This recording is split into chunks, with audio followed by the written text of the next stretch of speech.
Sutera teratai yang menakjubkan. Bab 9. Peramalan bagi yang masih dalam tahap belajar dan yang telah melampaui tahap belajar.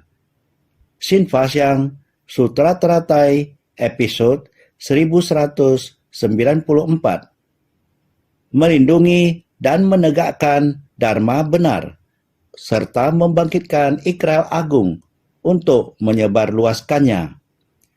Dharma dapat menyeberangkan orang-orang melewati lautan samsara. Itu sebabnya diibaratkan sebagai jembatan.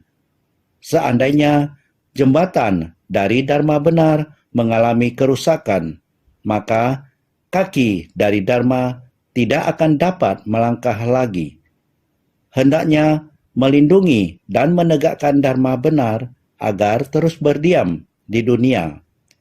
Membangkitkan ikrar agung untuk menyebarkan Dharma benar. Bersungguh hati. Jika setiap orang bersungguh hati, Dharma benar barulah dapat berdiam di dunia. Oleh itu, semua orang hendaknya menggunakan Dharma dari Buddha. Dalam kehidupan sehari-hari, Dharma dapat menyeberangkan orang-orang melewati lautan samsara. Sungguh kehidupan di dunia ini singkat. Kita harus bersungguh-sungguh menggunakan metode apa untuk menyeberangi lautan samsara ini? Seberapa panjang hidup kita? Ketika sebersit niat menyimpang, ajaran yang buruk akan membawa kita ke ombak lautan samsara. Sangat berbahaya jika kita mengetahui bagaimana menyeberangi lautan samsara ini dengan aman, maka harus menggunakan Dharma untuk menyeberanginya. Karena itu, Dharma diibaratkan jembatan. Kita dari pantai sini menuju ke pantai seberang, menyeberangi sungai dan lautan. Ada lautan yang sempit, ada samudera dari sisi ini sampai ke sisi lainnya menggunakan jembatan panjang. Dapat menyeberangi sungai dan lautan. Jika tidak, kita dapat menggunakan perahu lautan luas, menggunakan perahu untuk menyeberangi lautan. Jika itu sungai, dapat menggunakan jembatan untuk menyeberanginya. Dharma benar bagaikan jembatan. Jika jembatan rusak, bagaikan kaki dari Dharma tidak akan dapat melangkah lagi. Seperti sepasang kaki, tidak dapat melangkah maju. Ini dimaksudkan jika membangun Dharma benar, maka dari pantai sini menuju pantai seberang tidaklah susah. Jika jembatan dari Dharma benar yang dapat membawa kita dari pantai sini menuju pantai seberang. Bila mengalami kerusakan, meskipun kita memiliki sepasang kaki, kita juga tidak dapat menyeberanginya. Prinsip kebenaran yang sama dalam kehidupan sehari-hari kita harus sangat memahami. Sang Buddha bagaikan lautan yang luas di dalam kehidupan sehari-hari. Seringkali mengatakan sebersit niat kita di dunia, di antara langit dan bumi. Langit yang luas, daratan yang luas. Sebenarnya di dalam sebersit niat kita sangatlah kecil. Kehidupan kita di dalam ruang angkasa yang sangat besar juga sangatlah kecil dan juga sangat singkat. Demikian kecil di antara langit dan bumi. Sebenarnya apa yang dapat kita lakukan? Akan tetapi satu orang yang begitu kecil di antara makhluk hidup yang demikian banyak, meskipun dalam jumlah yang sedikit, juga dapat mempengaruhi orang dalam jumlah banyak.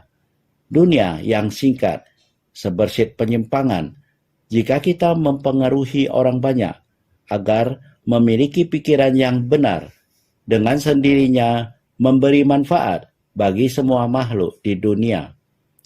Jika menyimpang, sama halnya di dunia akan tercipta energi keruh yang mencemari, membuat sepikiran orang-orang menyimpang telah membuat kesalahan.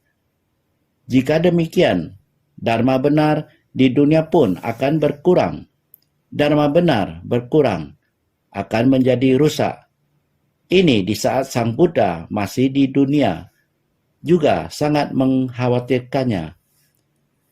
Suatu ketika Sang Buddha berada di Wihara Jetavana, kerajaan Sravasti. Waktu itu, Yang Arya Mahakasyapa, dia berada di sisi barat dari kerajaan Sravasti, yaitu tempat tinggal yang berbeda dengan Buddha. Sang Buddha dan anggota Sangha lainnya berada di sini. Mahakasyapa dan anggota Sangha lainnya berada di sana. Karena tempatnya tidak besar dan anggota Sangha banyak, maka harus tinggal terpisah. Pisah tempat tinggal. Sang Buddha berada di Wihara Jetavana. Yang Arya Kasyapa berada di sisi barat, di aula Wisaka. Jadi mereka tinggal di dua tempat terpisah. Waktu itu Kasyapa atau Mahakasyapa di suatu senja mengunjungi tempat tinggal Sang Buddha di Wihara Jetavana. Ketika dia melihat Sang Buddha, dia bersujud dan memberi hormat dengan tulus. Sang Buddha memanggilnya, "Mari, Mahakasyapa, mari duduk di sini. Anda membawa para biksu tinggal di sana? Apakah semuanya aman dan baik-baik saja? Semuanya amankah? Apakah semuanya membina diri sesuai dengan Dharma?" Demikian Sang Buddha bertanya kepada Mahakasyapa. Mahakasyapa menjawab kepada Sang Buddha, "Sang Buddha, mengingat pada awalnya, semasa muda, saya mengikuti Sang Buddha. Sang Buddha membimbing para makhluk. Ketika banyak orang memasuki perkumpulan Sangha, mereka menaati sila dan aturan. Setiap orang mengamalkan sesuai yang diajarkan. Walau Sang Buddha menetapkan sangat sedikit sila atau aturan, akan tetapi setiap orang demikian mematuhi aturan dalam pembinaan diri. Waktu telah berlalu secara bertahap. Setelah melewati beberapa dekade ini, jumlah biksu dalam Sangha semakin meningkat. Sang Buddha secara bertahap merancang sila. Namun, jumlah orang yang memegang sila dan berlatih sesuai dengan ajaran tampaknya berangsur-angsur berkurang. Di masa itu, aturan sila belum banyak. Praktisi spiritual banyak. Mengapa sekarang ada banyak praktisi spiritual, namun hanya sedikit yang menjalankan sila? Apakah ini akan merugikan Buddha Dharma? Ini adalah kekhawatiran yang Arya Kasyapa terhadap Sangha. Kekhawatirannya terhadap perkumpulan Sangha. Membaca bagian sutra ini, Master juga mulai khawatir selama masa hidup Sang Buddha. Selama beberapa dekade tersebut, Sang Buddha mulai memimpin Sangha untuk melakukan pelatihan diri.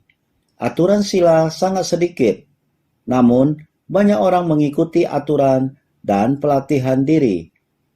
Mengapa setelah melewati beberapa dekade, ketika Sang Buddha mulai merancang sila secara bertahap, malah lebih sedikit orang yang melaksanakannya?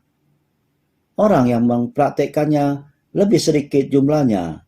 Inilah yang menjadi kekhawatiran Kasyapa. Kita dapat mengetahuinya hanya dari sutra ini. Bagaimana Buddha menjawabnya? Mari kita segera melihatnya sekarang. Buddha menjawab, "Kasyapa, engkau benar. Memang benar begitu adanya. Semakin lama, semakin banyak jumlah dari monastik. Namun, dikarenakan mereka tidak tahu mengikuti aturan, tabiat buruk mereka mulai menyimpang.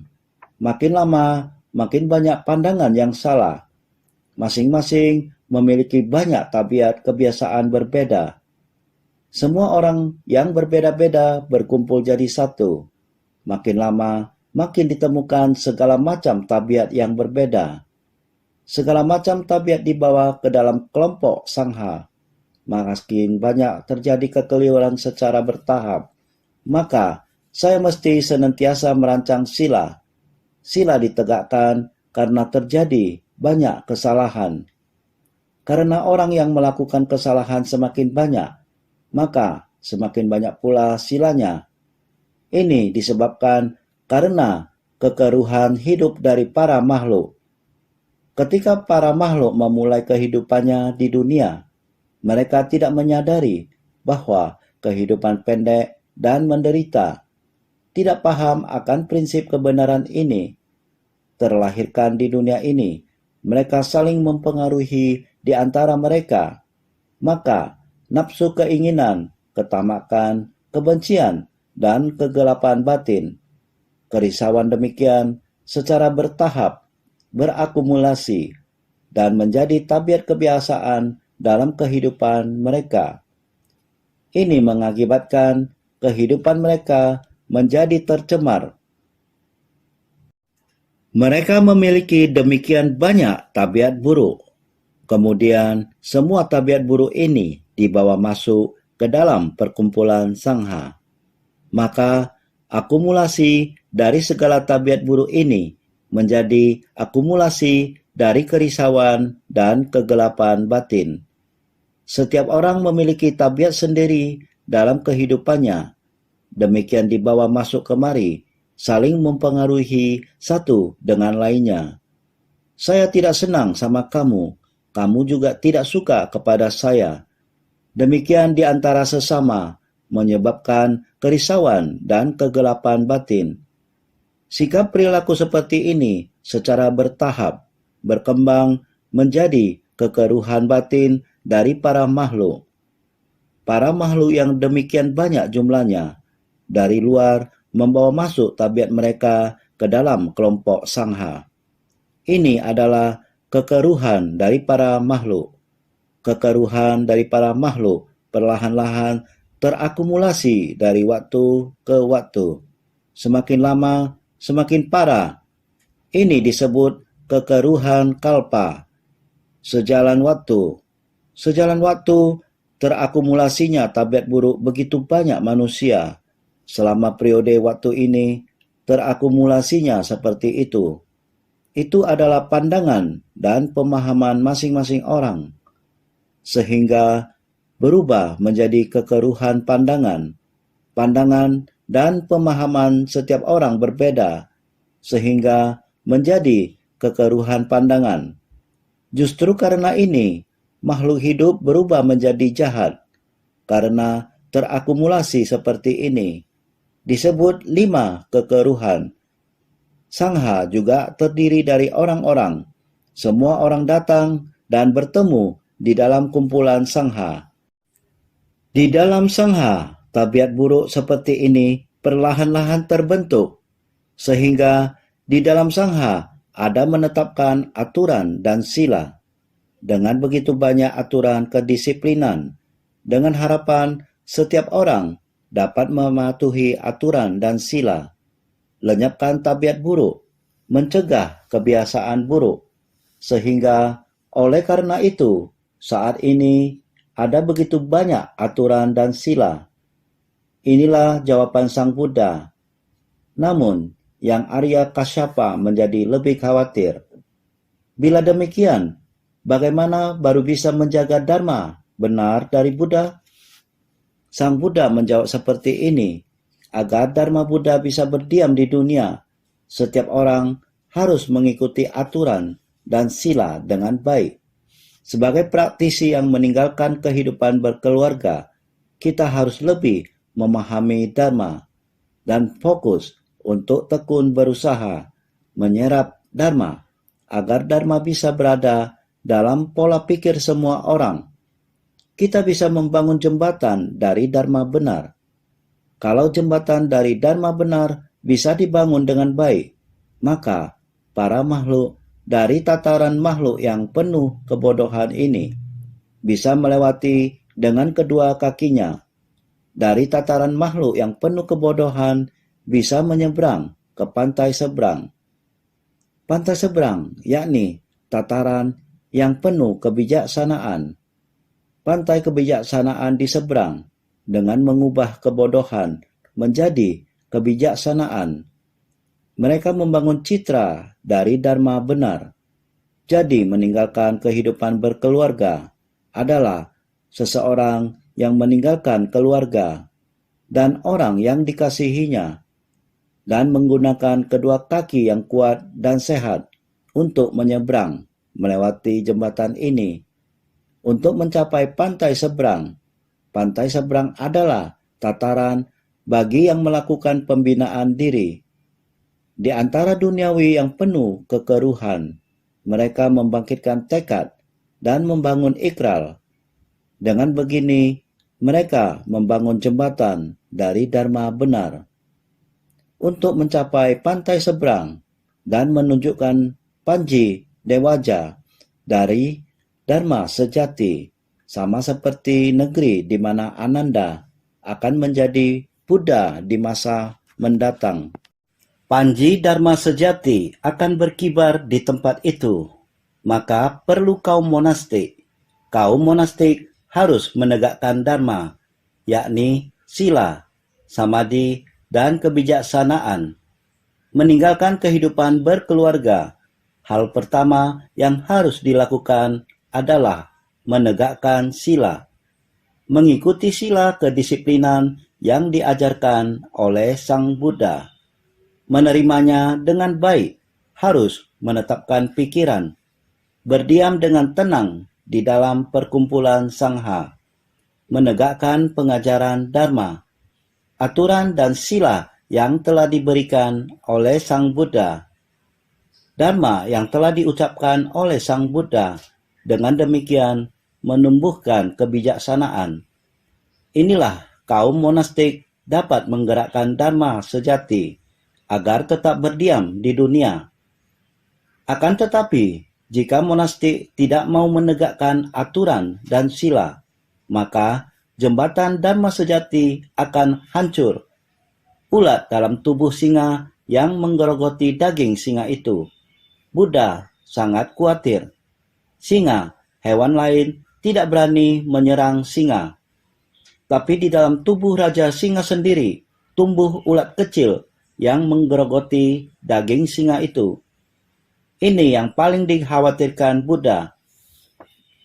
Karena energi keruh dari para makhluk banyak sekali dan sangat berat, maka Buddha mau meninggalkan kehidupan duniawi, membina diri. Setelah mencapai penerangan sempurna, kemudian mendirikan perkumpulan sangha. Tujuan mendirikan perkumpulan sangha agar para makhluk memasuki perkumpulan sangha. Kemudian membangkitkan tekad luhur, membangun ikrar agung, menegakkan dengan baik aturan dan sila kita. Aturan menjadi manusia adalah harus demikian, membersihkan dengan baik batin kita, menunjukkannya dalam kehidupan kita sehari-hari. Sikap bermartabat kita, kepribadian diri kita, dengan dharma yang telah kita dengar. Orang yang mendengarkan dharma, membabarkan dharma, menyebarkan dharma. Dharma sejati diwariskan ke dunia.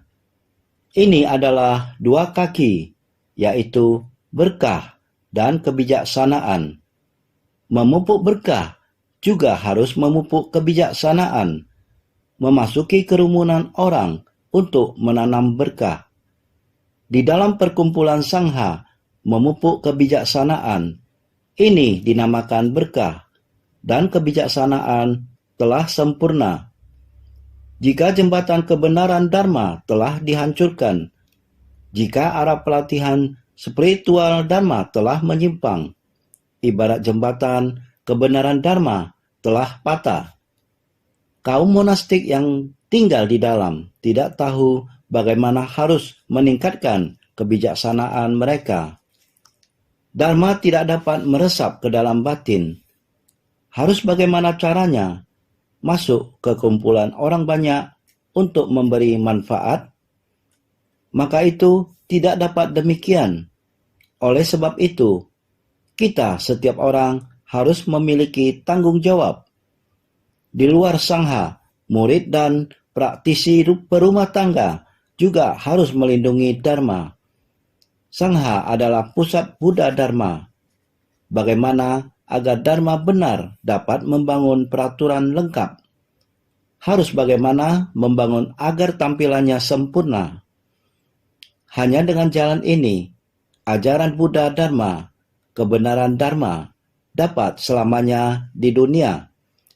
Sehingga jika jembatan kebenaran Dharma dihancurkan, jika sikap pelatihan Dharma kita tidak bagus, pelatihan menyimpang. Pada zaman Sang Buddha, ini sudah terjadi dalam Sangha.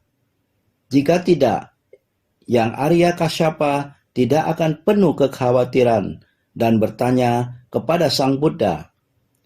Sang Buddha, ada beberapa peraturan di masa lalu. Banyak praktisi yang melatih diri. Sekarang, Sang Buddha telah membuat banyak peraturan. Banyak peraturan tetapi hanya sedikit praktisi yang bersungguh-sungguh. Tidak menjaga penampilan atau sikap dan perilaku. Orang yang demikian, ada banyak orang seperti ini di dalam perkumpulan Sangha. Ketika memikirkan bagian naskah ini, hati akan penuh kekhawatiran. Pada zaman Buddha, yang Arya Mahakasyapa khawatir, Buddha juga khawatir. Berapa lama dapat menegakkan Dharma sejati? Sangat khawatir. Sekarang, Buddha telah meninggalkan kita lebih dari 2000 tahun. Bagaimana dengan Buddha Dharma sekarang? Namun, kita harus percaya Dharma berdiam dalam batin kita. Asalkan setiap orang bersedia membangun tekad, asalkan setiap orang bersedia mempertahankan Dharma sejati berdiam selamanya di dunia. Ini harus tergantung kita sendiri.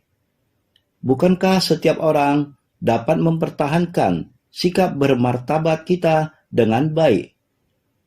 Seperti pada saat masa warsa, mulai dari hari pertama harus ditentukan batas areanya. Meskipun tidak ada pagar di luar, namun Guru Dharma sudah dimulai menuntun kita ke batas area pada hari pertama. Inilah sejauh yang Anda bisa pergi, tidak boleh keluar lagi, meskipun ini adalah batasan yang tidak berwujud, namun berwujud dalam batin kita. Kita harus tahu bahwa tubuh kita ini harus tetap berada dalam batas area ini. Selama waktu 3 bulan ini, kita harus sungguh-sungguh memfokuskan pikiran kita dalam batas area ini. Batas area yang tak berwujud dari batin kita bisa menegakkan sila dengan baik-baik. Ini adalah hari pertama masa warsa. Ini semestinya ada, bukan seperti sekarang. Orang sering kemana-mana tanpa melakukan apa-apa. Sekarang, bukankah orang yang demikian sangat banyak? Para bodhisattva sekalian, Dharma ada dalam diri kita. Melindungi Dharma sejati berada dalam tanggung jawab kita. Bagaimana perilakumu? Diawasi oleh orang lain. Sikap bermartabat kita membuat orang yang melihat kita akan menganggap kita patut dihormati. Jika sikap kita tidak sesuai pada sila atau aturan, berperilaku tidak baik di luar, itu adalah kita sendiri merusak Dharma sejati. Sehingga Dharma sejati harus berada dalam batin kita. Jadi, hendaknya melindungi dan menegakkan dharma benar agar terus berdiam di dunia. Membangkitkan ikrar agung untuk menyebarkan dharma benar. Bagi praktisi yang telah meninggalkan kehidupan duniawi, setiap orang harus memiliki misi demikian. Para murid perumah tangga sama juga harus memiliki misi demikian. Semalam, tahun 2016, kita ada mendengar bahwa perumah tangga PAN dari Afrika Selatan membawa pulang 3 orang relawan. Meskipun jarak mereka dengan Buddha Dharma sangat jauh, mereka dulunya tidak pernah mendengar Dharma Buddha, tidak tahu ada agama Buddha.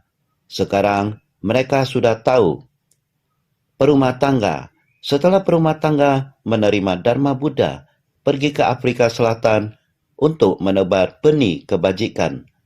Diri sendiri menjadi teladan, menciptakan berkah bagi kerumunan orang banyak, mematuhi aturan dan sila, memberi teladan melalui dirinya sendiri. Hal yang sama, 3 mestika sebagai esensi diri. Di tempat itu, dia juga mengajak sekelompok bodhisattva. Bodhisattva yang menciptakan berkah di tempat itu. 3 orang ini telah pulang beberapa hari melihat kehidupan di Gria Chingse. Pada waktu pagi hari mendengarkan Dharma, mereka semuanya ada meresapinya. Tidak tahu kita semua orang apakah ada merasakannya atau tidak. Dharma sejati berdiam pada dunia. Ini harus ada di dalam batin kita. Tidak ada metode yang mengatakan menggunakan cara yang bagaimana untuk memohon dan mendapatkan Dharma benar. Dharma benar adalah harus memohon batin kita sendiri. Benar-benar tubuh dan batin harus mengamalkan dan menegakkan Buddha Dharma. Pengajaran Sang Buddha di dalam batin kita adalah merupakan tanggung jawab dari diri kita. Kita harus bagaimana mengungkapkan dan bersikap. Ini berarti kita menerima dan menegakkan sila dan ajaran. Memungkinkan Dharma benar menetap lama. Ini sangat penting. Sang Buddha telah memberikan peramalan, yang berarti harus melihat bagaimana kamu membina diri. Jika pembinaan dirinya dalam, Dharma benar Anda kelak ketika menjadi Buddha akan sangat panjang.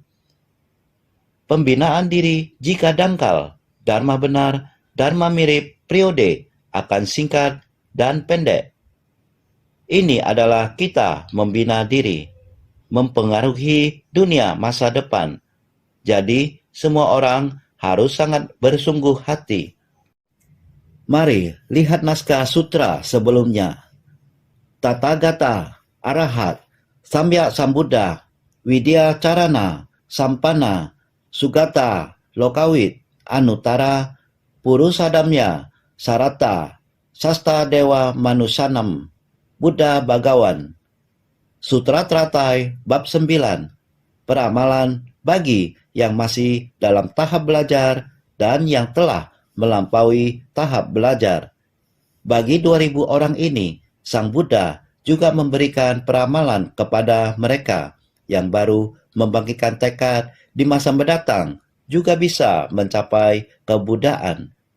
Semua orang melatih diri mencapai kebuddhaan di masa yang sama. Dalam 10 penjuru dunia mencapai kebuddhaan. Dalam masa yang sama mencapai kebuddhaan. Sama dalam kesempurnaan 10 gelar kebuddhaan. Naskah sutra berikutnya mengatakan demikian. Panjang usia mereka selama 1 kalpa, keagungan negeri, para Sravaka dan Bodhisattva, periode Dharma sejati dan Dharma mirip, semuanya sama.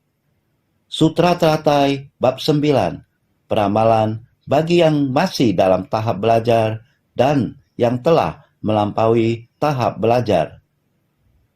2.000 orang ini kedepannya mencapai kebudaan. Usia kebudaan selama 1 kalpa.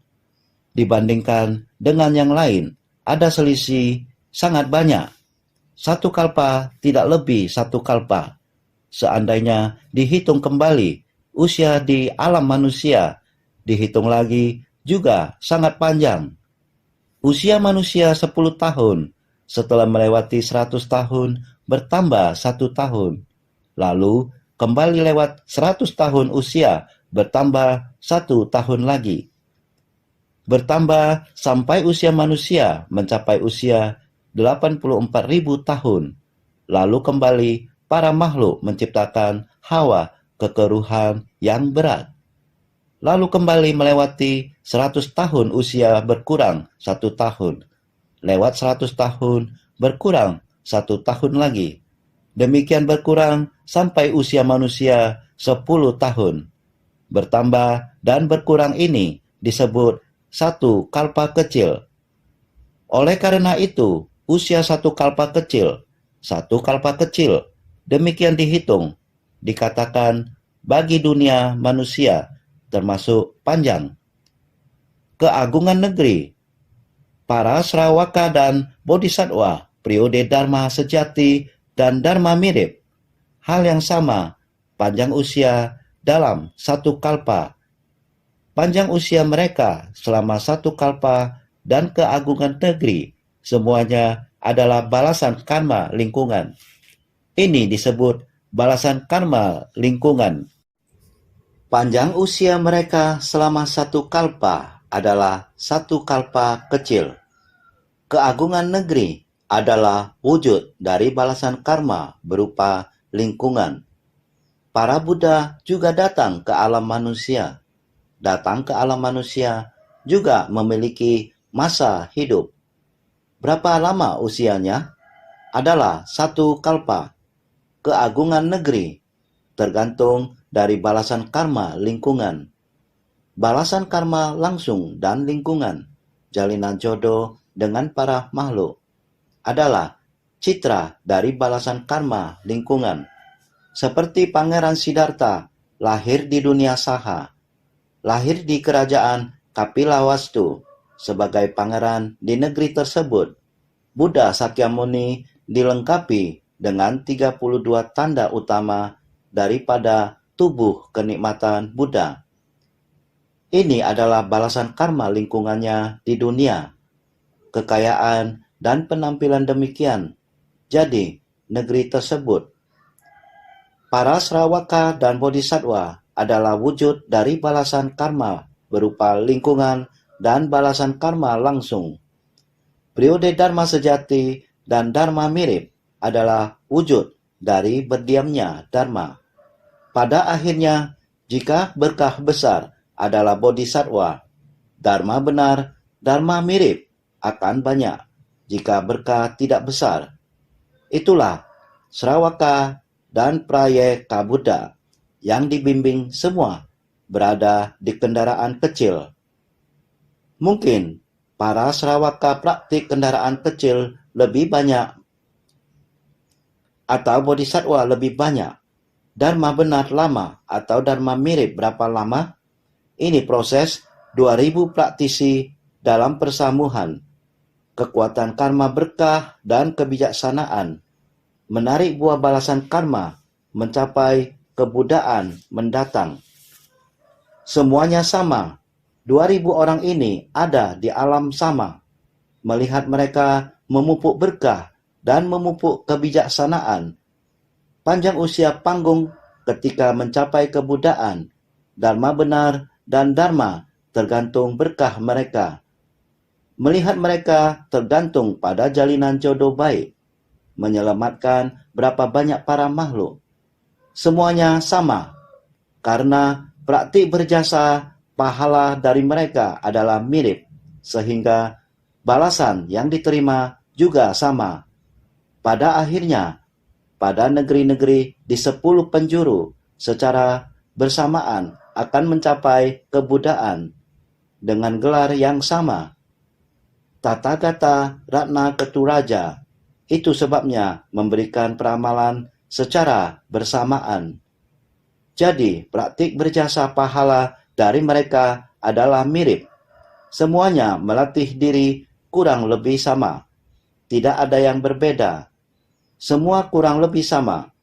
Jadi, mereka merasakan balasan apa yang dirasakan, buah dan kondisi yang diterima kurang lebih sama.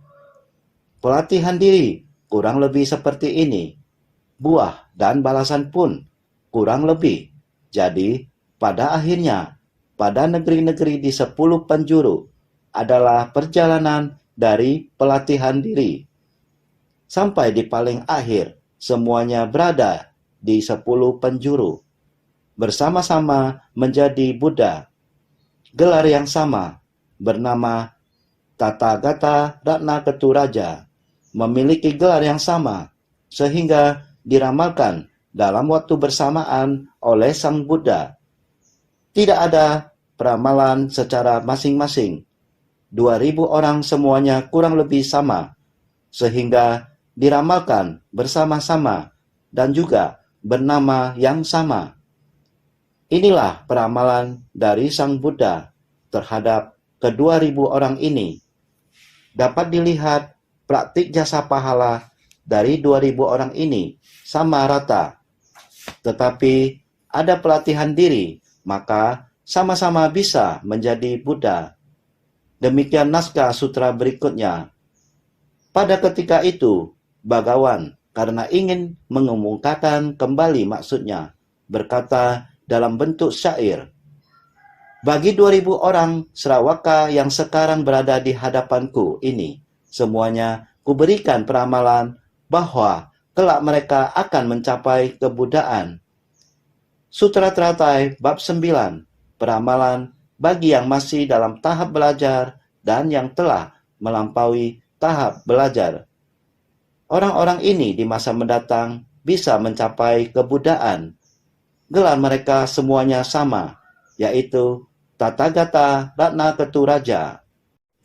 Semuanya menggunakan kemampuan gaib untuk membimbing dan menyadarkan para makhluk. Jadi bisa memperkuat hal-hal yang tidak disebutkan dalam prosa.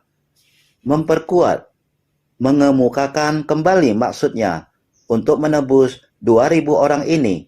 Mereka menggunakan metode apa saja untuk menyadarkan para makhluk. Pada ketika itu, Bhagawan karena ingin mengemukakan kembali maksudnya berkata dalam bentuk syair, membicarakan kalau Tathagata Ratna Keturaja semuanya menggunakan kemampuan gaib untuk membimbing dan menyadarkan para makhluk. Ini memperkuat hal-hal yang belum disebutkan dalam prosa. 2.000 orang ini berdiri pada satu sisi di hadapan Buddha. Karena mereka semua bersama dengan Ananda dan Rahula pada saat yang sama di persamuhan ini. Bagi 2.000 orang Sravaka yang sekarang berada di hadapanku ini, khayalak sebanyak 2.000 orang sekarang berdiri pada suatu sisi di hadapan Buddha. Sang Buddha telah menjelaskan dengan terperinci tentang pembinaan diri Ananda dan Rahula di masa lalu dan status mereka sekarang terhadap semuanya dijelaskan dengan sangat jelas. Namun di tempat yang sama masih ada 2.000 orang. Terhadap orang-orang ini, Buddha menggunakan hati maha welas asih dan setara, juga memberikan peramalan kelak bisa mencapai kebuddhaan. Jadi, semua orang memiliki pemikiran seperti ini. Aku sekarang memberikan peramalan akan kebuddhaan pada semuanya. Pada masa kehidupan mendatang, mereka akan mencapai kebuddhaan. Semuanya kuberikan peramalan bahwa kelak mereka akan mencapai kebuddhaan. Aku sekarang memberikan peramalan akan kebuddhaan pada semuanya. Pada masa kehidupan mendatang, mereka akan mencapai kebuddhaan. Karena orang-orang ini memiliki niat pikiran demikian, Buddha telah memahaminya. Tetapi orang-orang ini begitu awam, tetapi mereka juga akan mencapai kebudaan di masa mendatang. Sekarang semuanya berada di hadapan saya. Saya memberikan peramalan demi mereka. Pada masa kehidupan mendatang, mereka akan mencapai kebudaan. Saudara sekalian, Buddha begitu welas asih menghibur mereka terlebih dahulu. Kalian juga harus baik-baik melatih diri. Baik-baik melatih diri. Walaupun sekarang demikian memberikan peramalan, tetapi jika bisa membangkitkan niat yang lebih besar, ikrar yang lebih besar, sebelumnya memberikan peramalan, usia dengan kalpa tiada terhitung, ataupun usia dengan puluhan kalpa, semuanya demikian. Tetapi orang-orang ini sangat awam, sehingga memberikan mereka satu kalpa. Satu kalpa merupakan sebuah pembuktian. Kamu juga ada saatnya mencapai kebudaan, tetapi kamu harus sangat istimewa, menonjol, yaitu dapat membangkitkan tekad luhur. Membangkitkan tekad luhur, membangun ikrar agung. Jika demikian sederhana, di masa mendatang setelah mencapai kebudaan akan demikian. Sangat biasa dalam membimbing orang. Waktu singkat di dunia tidak termasuk singkat, merupakan satu kalpa. Tetapi dibandingkan dengan orang yang melatih diri lainnya, perbedaan sangat banyak. Inilah kita dalam pelatihan diri. Kita harus mengetahui mengapa ada orang demikian, bisa mendapatkan begitu banyak perhatian orang. Ada yang melewatinya dengan sederhana, walaupun sederhana merupakan berkah. Tetapi kita sendiri harus seperti Rahula, mempraktikkan secara tersembunyi. Pada tahun 2016, ketiga orang ini, ketika saya berbicara dengan salah satu guru Dharma, mereka juga datang mendengarkan. Setelah mendengarkan, mereka juga berbagi kesan. Seseorang di antaranya mengatakan, hari pertama dari Afrika tiba di Taoyuan. Hari pertama di kantor cabang Taoyuan. Saat mereka mendengar ceramah di pagi hari, kebetulan sedang dibabarkan mengenai Rahula dan tabiat dari Rahula. Ada yang menerjemahkan kepada mereka. Mereka mendengarkan dan meresapinya. Mesti melatih diri dengan baik. Mereka memutuskan berusaha menyamai kesabaran dari Rahula. Setelah Rahula menerima pengajaran, barang-barang di kamar Rahula ditaruh di luar dan kamarnya dipakai oleh orang lain. Rahula tidak marah. Pelatihan diri seperti demikian. Mereka merasa praktik ini seharusnya mereka juga melatih diri. Kalian pikirkan, ini di Afrika ya, sangat sedikit yang bisa mendengarkan ajaran Buddha. Hanya bergantung pada praktisi perumah tangga. Tuan Fan, dengan tindakannya pergi ke tempat itu, sekelompok orang membangkitkan ikrar agung. Dengan benih ini, menebarkannya di tanah tersebut. Orang-orang di sana menerimanya, mulai mendengarkan Dharma, dan praktik melatih diri setelah datang ke Taiwan, dan menyaksikan secara langsung. Mereka semakin meneguhkan niat, membangkitkan ikrar agung. Saudara sekalian, dididik, menyerap secara berkesinambungan. Sebenarnya, seberapa banyak Dharma yang kita serap? Sebenarnya, mempelajari berapa banyak aturan? Kasyapa khawatir, Buddha lebih khawatir. Bodhisattva sekalian, menggunakan hati, berharap Dharma benar bisa berdiam di dunia, sehingga Dharma benar senantiasa bisa berdiam di dunia. Dharma benar berdiam di batin manusia. Hanya orang yang membangun Dharma benar dalam batinnya dan menjalankan praktik nyata, supaya orang dapat melihatnya, membuat orang bisa merasakannya. Saat kita berbicara, mereka akan menerimanya. Saat kita mengajak orang, orang akan merasa tersentuh dan mau berubah. Jika kita sendiri tidak mengubah tabiat buruk, bagaimana kita membimbing para makhluk? Apa yang bisa dilatih? Hanya dengan mengubah tabiat buruk. Apakah sudah mengubah tabiat buruk? Bergantung pada kita sendiri. Apakah pada biasanya Dharma masuk ke batin kitakah? Sehingga sangat berharap setiap orang bisa bertanggung jawab atas para makhluk di dunia dan mengemban tugas dari keluarga Tata Gata.